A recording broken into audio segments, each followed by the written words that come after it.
Iran को अब मिली Israel की धमकी, क्योंकि अब आ गया है अमेरिका उसके समर्थन में। और अमेरिका अब इस तरह से बर्ताव कर रहा है कि अब अमेरिका भी अपने फाइटर जेट भेजने वाला है ईरान की तरफ। जी हाँ, आप बिल्कुल सही सुन रहे हैं। और इस वक्त यही खबर सामने आ रही है कि अमेरिका के पास ऐसे ऐसे हथियार मौजूद हैं कि पल भर में ईरान को तबाह करने के लिए सक्षम है। जी हाँ, आप बिल्कुल सही सुन रहे हैं। बहुत कुछ चल रहा है इस वक्त जियो पॉलिटिक्स में। आइए जानते हैं क्या है पूरा मामला। देखो, खबर सामने आ रही है, ईरान ने इजराइल को दी धमकी, कहा अगर बीच में आया अमेरिका तो होगा ऑल आउट वॉर। देखो, सामने से ईरान ने भी कह दिया कि अमेरिका को जवाब देने के लिए हम पूरी तरह से तैयार हैं, अमेरिका आ जाए मैदान में। ईरान ने कहा कि वह इजराइल को कड़ा जवाब देगा और अगर अमेरिका सेना संघर्ष में शामिल होती है तो वह उसके खिलाफ भी ऐसा ही करेगा। जिनेवा में ईरान के राजदूत अली बहरीनी ने मीडिया से बातचीत करते हुए कहा कि अगर इजरायली अटैक जारी रखते हैं तो तेहरान की ओर से कड़ा जवाब दिया जाएगा।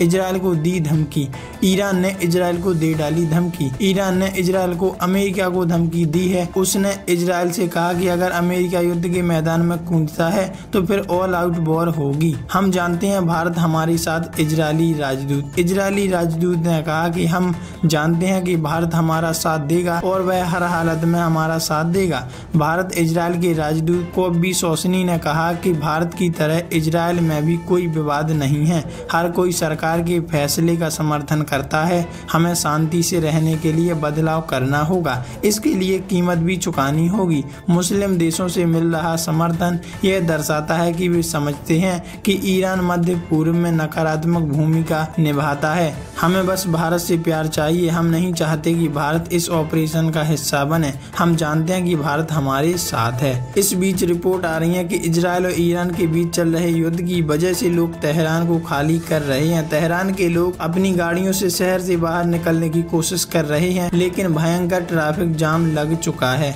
इस बीच ये भी जान सकते हैं कि ऐसे में इजराइल भी धमाका कर सकता है। वैसे आप इस बारे में क्या कहना चाहते हैं? क्या इसमें पूरी तरह से अमेरिका इन्वॉल्व है? कमेंट में लिखकर जरूर बताइएगा। या फिर ऊपरी बातें करके ट्रंप अपना ध्यान कहीं और भटकाना चाहते